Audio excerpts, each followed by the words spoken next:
नमस्कार दोस्तों, nursing wifi की स्पेशल एमसीक्यू सीरीज में आपका फिर से एक बार स्वागत है। दोस्तों, आज हम आपके लिए लेकर आए हैं स्पेशल एमसीक्यू जो कि आपके अपकमिंग नर्सिंग एग्जाम के लिए बहुत ही ज़्यादा इम्पोर्टेंट होने वाले हैं। यदि आप हमारे इस वीडियो पर नए हैं तो वीडियो को लाइक कर दीजिए और हमारे चैनल पर नए हैं तो चैनल को सब्सक्राइब कर लीजिए। तो मूव करते हैं हमारे क्वेश्चन की तरफ। आज का हमारा जो पहला क्वेश्चन है वो है, RH नेगेटिव मदर डिलीवर्ड ए बेबी,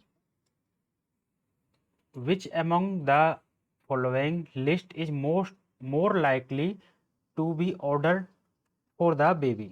एक RH नेगेटिव मदर है जिसने डिलीवर किया है बेबी को। Which among the following list, जो नीचे लिस्ट दी हुई है उसमें से more likely to be ordered for the baby, और मोर लाइकली मतलब सबसे पहले जो ऑर्डर में आएगा। RH नेगेटिव मदर के लिए जो बेबी का कौन सा टेस्ट होना चाहिए? पहला है ब्लड कल्चर, सेकंड ऑप्शन है डायरेक्ट कोम टेस्ट, थर्ड है इनडायरेक्ट कोम टेस्ट, फोर्थ है प्लेटलेट्स काउंट। तो इसका करेक्ट आंसर होगा वो होगा direct Coombs test.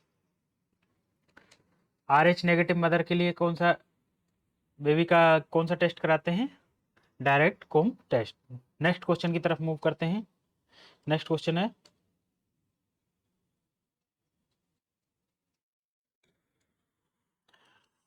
After the war the defected country is forced to accept and follow the terms and conditions of winning country। एक युद्ध के बाद में एक डिफेक्टेड कंट्री, जो कंट्री हार गई है, इज फोर्स्ड, उस पर दबाव डाला जा रहा है, टू एक्सेप्ट करने के लिए और फॉलो करने के लिए terms and condition of winning country. जो कंट्री जीत गई है उसकी टर्म्स एंड कंडीशन को फॉलो करने के लिए किस पे दबाव डाला जा रहा है? डिफेक्टेड कंट्री पे। What type of corporation is instituted in this case? इस केस में किस टाइप का कॉपरेशन है? पहला ऑप्शन है प्राइमरी कॉपरेशन, सेकंड है सेकेंडरी कॉपरेशन, थर्ड ऑप्शन है टर्सरी कॉपरेशन, फोर्थ ऑप्शन है इनडायरेक्ट कॉपरेशन। तो इसका करेक्ट आंसर होगा वो होगा टर्सरी कॉपरेशन। नेक्स्ट क्वेश्चन की तरफ मूव करते हैं। नेक्स्ट क्वेश्चन है, the most common cause of upper GI bleeding. Upper GI bleeding का मोस्ट कॉमन कॉज क्या होता है? बहुत ज़्यादा मोस्ट रिपीटेटिवली पूछा जाने वाला क्वेश्चन है, कई बार एम्स के एग्जाम में पूछा गया है। पहला ऑप्शन है गैस्ट्रिक अल्सर, सेकंड ऑप्शन है इसोफेजियल वायरस, थर्ड ऑप्शन है गैस्ट्राइटिस, फोर्थ ऑप्शन है कार्सिनोमा, कैंसर। तो इसका करेक्ट आंसर होगा वो होगा गैस्ट्रिक अल्सर। नेक्स्ट क्वेश्चन की तरफ मूव करते हैं। नेक्स्ट क्वेश्चन है, in umbilical cord direction of vessels including artery and vein is. Umbilical cord के अंदर जो डायरेक्शन ऑफ वेसल्स, आर्टरी और वेन का जो डायरेक्शन होता है वह है, पहला ऑप्शन है both placenta to foetus. Artery और वेन दोनों प्लासेंटा से कहाँ जा रही है? फीटस की ओर। सेकंड ऑप्शन है both foetus to placenta. Artery और वेन फीटस से कहाँ जा रही है? प्लासेंटा की तरफ में। थर्ड ऑप्शन है artery foetus to placenta. Artery foetus से कहाँ जा रही है? प्लासेंटा की तरफ। फोर्थ ऑप्शन है वेन फीटस टू प्लासेंटा। तो वेन फीटस से कहाँ जा रही है? प्लासेंटा की तरफ में। तो इसका करेक्ट आंसर होगा वो होगा सी। क्योंकि जो हमारा जो अम्बलाइकल कॉर्ड होता है जिसमें क्या होता है, टू आर्टरी होते हैं और एक होती है वेन, ठीक है। और ये फीटस, ये प्लासेंटा। इसमें क्या होता है कि दो आर्टरी होती हैं, एक होता है वेन। जो वेन होता है, वेन के अंदर क्या होता है? ऑक्सीजनेटेड ब्लड बहता है। तो ये ऑक्सीजनेटेड ब्लड कहाँ से आता है? मदर से होते हुए कहाँ के लिए? प्लासेंटा से होते हुए फीटस की तरफ में जाता है। लेकिन जो आर्टरी होती हैं वो फीटस से कहाँ आती हैं? प्लासेंटा की तरफ में। और आर्टरी में क्या होता है? Deoxygenated blood. ये भी क्वेश्चन पूछा जाता है कि फीटस अम्बलाइकल कॉर्ड में, अम्बलाइकल आर्टरी में कौन सा ब्लड मिलता है, डीऑक्सीजनेटेड ब्लड या ऑक्सीजनेटेड ब्लड? तो ऑक्सीजनेटेड ब्लड किस में मिलता है? अम्बिलिकल वेन में और अम्बिलिकल आर्टरी में मिलता है डीऑक्सीजनेटेड ब्लड। नेक्स्ट, तो इसमें ऑप्शन में है आर्टरी फीटस टू प्लासेंटा। तो आर्टरी कहाँ जा रही है? ये आर्टरी है रेड, ये कहाँ जा रही है? फीटस से जा रही है प्लासेंटा की तरफ में। नेक्स्ट क्वेश्चन की तरफ मूव करते हैं। नेक्स्ट क्वेश्चन है, a patient undergoing cardiac catheterization. एक पेशेंट है, वो कहाँ गया हुआ है? कार्डियक कैथेटराइजेशन के अंदर। Which of the following sensation reported by the patient during the procedure has the highest priority. अब इनमें से कौन सा जो पेशेंट के द्वारा सेंसेशन फील हो रहा है वो रिपोर्ट करना चाहिए हाईएस्ट प्रायोरिटी में? अब ये प्रायोरिटी बेस्ड क्वेश्चन है, इसमें हमको देखना है कि कौन सा हमको प्रायोरिटी में सबसे पहले रखना है।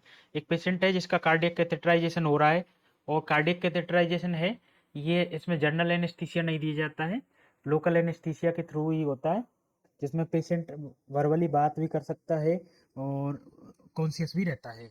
तो उस कंडीशन में पेशेंट को क्या है कि कोई भी सेंसेशन होता है तो रिपोर्ट करना होता है। तो इसमें क्वेश्चन में पूछा गया है कि कौन सा सेंसेशन है पेशेंट का जो पेशेंट को रिपोर्ट करना है। पहला ऑप्शन है pressure at the sense insertion site, insertion site पर प्रेशर फील हो रहा है। सेकंड ऑप्शन है अर्ज टू कफ, उसको खांसी आ रही है। थर्ड ऑप्शन है warm flushed feeling, warm flush feeling हो रही है उसको। फोर्थ ऑप्शन है चेस्ट पेन, चेस्ट पेन। तो इसका उसको चेस्ट पेन हो रहा है, तो इसमें प्रायोरिटी बेस में चेस्ट पेन है, हाईएस्ट प्रायोरिटी में रखेंगे और यही इसका करेक्ट आंसर है। कार्डियक कैथेटराइजेशन के अंदर उसको चेस्ट पेन हो रहा है, तो यहाँ दो चीज ये हमको इंडिकेट करता है, या तो कहीं इंजरी हुई है, इंजरी हुई है, या फिर कोई कोई भी मतलब एम्बोलिज्म या एम्बोलिज्म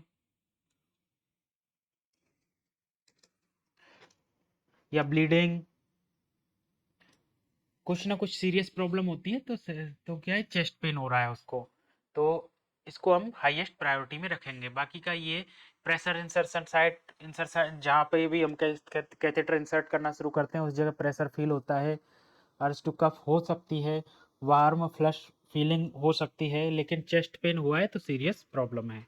नेक्स्ट क्वेश्चन की तरफ मूव करते हैं। नेक्स्ट क्वेश्चन है हमारा, the nurse receive a patient from cath lab. अब क्या हुआ है इस क्वेश्चन में, पेशेंट को क्या हुआ है, कार्डियक कैथेटराइजेशन हो चुका है। कैथ लैब से पेशेंट कहाँ रिसीव हुआ है? नर्स के पास में। The following cardiac catheterization, catheterization होने के बाद में नर्स के पास में पेशेंट रिसीव हुआ है। विच among the following is priority nursing action. दिए गए जो नर्सिंग एक्शन है इसमें से कौन सा नर्सिंग एक्शन प्रायोरिटी में पहले आएगा? पहला ऑप्शन है असेस द पेन, पेन को असेस करना है। सेकंड ऑप्शन है एडमिनिस्ट्रेड ऑर्डर, जो भी ड्रग का ऑर्डर, जो भी डोज दिया हुआ लिखा हुआ है ऑर्डर का, वो हमको एडमिनिस्टर करना है, पेशेंट को देना है। थर्ड ऑप्शन है चेक डिस्टल साइड पल्स, जहाँ पे भी हमने कैथेटराइजेशन हुआ है पेशेंट का उसके नीचे, नीचे के डिस्टल डिस्टल पार्ट में हमको पल्स चेक करना है। फोर्थ ऑप्शन है चेक लेवल ऑफ कॉन्शियसनेस, या पेशेंट की कॉन्शियसनेस को चेक करना है। अब यहाँ पे देखिए, लेवल ऑफ कॉन्शियसनेस को चेक करना है, तो ये तो हो ही नहीं सकता क्योंकि जो है लोकल एनेस्थीसिया के अंडर में हुआ है, तो पेशेंट तो ऑलरेडी कॉन्शियस है। तो और एडमिनिस्ट्रेड ऑर्डर, जो भी ऑर्डर डोज दी हुई है उसको भी प्रायोरिटी बेसिस पे हम, ये प्रायोरिटी में नहीं आएगा। और पेन प्रायोरिटी में आ सकता है, लेकिन उससे पहले प्रायोरिटी में आएगा चेक डिस्टल साइड पल्स। ये क्वेश्चन कई बार रिपीट होता है, बहुत ज्यादा इंपॉर्टेंट क्वेश्चन है। जब भी कार्डियक कैथेटराइजेशन होता है तो जहाँ पे भी कैथेटराइजेशन हुआ है तो हमको डिस्टल साइट में चेक करना होता है पल्स को। अब ये क्यों चेक करना होता है कि डिस्टल साइट हमको चेक क्यों करना होता है? क्योंकि जिस जिस भी वेसल्स है, जिस भी आर्टरी के थ्रू जो कैथेटराइजेशन हुआ है, कैथेटर इंसर्ट किया हुआ है, तो जहाँ पे भी हमने इंसर्ट किया है जिस जगह पे, उसके डिस्टल पार्ट में प्रॉपर सप्लाई हो रही है या नहीं हो रही है। प्रॉपर ब्लड सप्लाई हो रही है या नहीं हो रही है, क्योंकि एडिक्वेट सप्लाई होगी तो ही तो ठीक है। यदि एडिक्वेट सप्लाई नहीं हो रही है तो फिर कार्डिक जो कैथेटराइजेशन हुआ है तो उसका वो जो लिम्ब है, लिम्ब अफेक्ट हो सकती है, और जो भी लोअर डिस्टल पार्ट है उसमें ब्लड कम पहुंचेगा तो साइनोसिस हो जाएगी और भी कॉम्प्लिकेशन हो सकती हैं। तो इसलिए हमको क्या है कि डिस्टल डिस्टल साइड जो है उस पे पल्स को चेक करना होता है। नेक्स्ट क्वेश्चन की तरफ मूव करते हैं। नेक्स्ट क्वेश्चन है which bacteria will not cause foodborne infection. कौन सा बैक्टीरिया है जो कॉज नहीं करता है फूडबॉर्न इन्फेक्शन? पहला ऑप्शन है इकोलाई, सेकंड ऑप्शन है बालमोनेला, थर्ड ऑप्शन है कैम्फाइलोबैक्टर, फोर्थ ऑप्शन है स्यूडोमोनास। तो इसका करेक्ट आंसर होगा वो होगा कैम्फाइलोबैक्टर। नेक्स्ट क्वेश्चन की तरफ मूव करते हैं। नेक्स्ट क्वेश्चन है accumulation of nitrogenous waste into the blood is called. Blood के अंदर नाइट्रोजनस वेस्ट का एक्युमुलेशन होना, इकट्ठा होना, क्या कहलाएगा? पहला ऑप्शन है यूरेमिया, सेकंड है एजोटेमिया, थर्ड ऑप्शन है फॉस्फेटेमिया, फोर्थ ऑप्शन है हाइपरीमिया। तो इसका करेक्ट आंसर होगा एजोटेमिया। नाइट्रोजनस वेस्ट का कलेक्शन ब्लड के अंदर एक्युमुलेशन होना एजोटेमिया कहलाता है। नेक्स्ट क्वेश्चन की तरफ मूव करते हैं। नेक्स्ट क्वेश्चन है the refractive error caused by differences in the curvature if the cornea and lens is called. जो ऐसा रिफ्रैक्टिव एरर किसकी वजह से हो रहा है, वो डिफरेंस होने की वजह से, किसमें? कर्वेचर कर्वेचर में चेंजेज होने की वजह से, कॉर्निया की कर्वेचर या लेंस की कर्वेचर में चेंजेज होने की वजह से रिफ्रैक्टिव एरर है, उसको क्या कहेंगे? पहला है एमेट्रोपिया, सेकंड ऑप्शन है एस्टिग्मेटिज्म, थर्ड ऑप्शन है मायोपिया, फोर्थ ऑप्शन है हाइपरमेट्रोपिया। तो इसका करेक्ट आंसर होगा वो होगा बी, एस्टिग्मेटिज्म। नेक्स्ट क्वेश्चन की तरफ मूव करते हैं। When caring for a patient who has started anticoagulant therapy with warfarin coumadin, the nurse know not to expect therapeutic benefit for. एक पेशेंट है जिसने क्या स्टार्ट किया है, एंटीकोगुलेंट थेरेपी स्टार्ट की है, और एंटीकोगुलेंट थेरेपी में को क्या स्टार्ट किया है? Warfarin, warfarin कोमोडिन।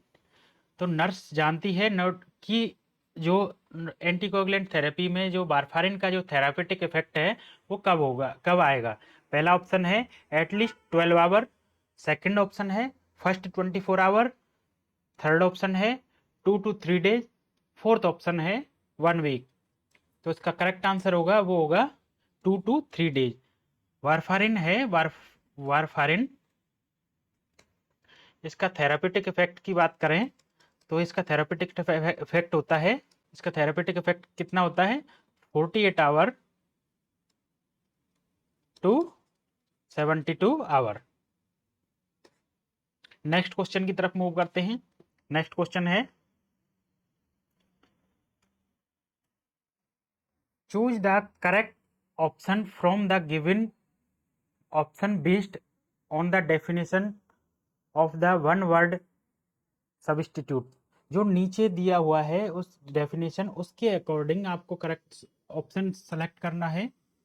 और नीचे क्या डेफिनेशन दी हुई है? A person who remains unmoved and unaffected by other person opinion, argument and suggestion. एक पर्सन है वो क्या अनमूव, ना मूवमेंट करना चाह रहा है ना ही इफेक्ट होना चाह रहा है, किससे? दूसरे पर्सन के ओपिनियन से, आर्ग्यूमेंट से और किसी के सजेशन से। वो कुछ भी चेंज नहीं करना चाह रहा, इसको क्या कहेंगे? पहला ऑप्शन है इम्पेरियस, सेकंड ऑप्शन है स्टोइक, थर्ड ऑप्शन है मर्चनरी, फोर्थ ऑप्शन है मिसोगेमिस्ट। इसका करेक्ट आंसर होगा वो होगा इम्पेरियस। नेक्स्ट क्वेश्चन की तरफ मूव करते हैं। नेक्स्ट क्वेश्चन है the back pressure arm lift method, back pressure arm lift method है of artificial respiration is known as, artificial respiration के लिए back pressure arm lift method जो यूज करते हैं इसको क्या कहेंगे? पहला ऑप्शन है Schafer nick method, second option है Henry Heimlich method, third option है Holger Nielsen method, fourth option है रोगर बक मेथड। तो इसका करेक्ट आंसर होगा होगा Holger Nielsen method. Next question की तरफ मूव करते हैं।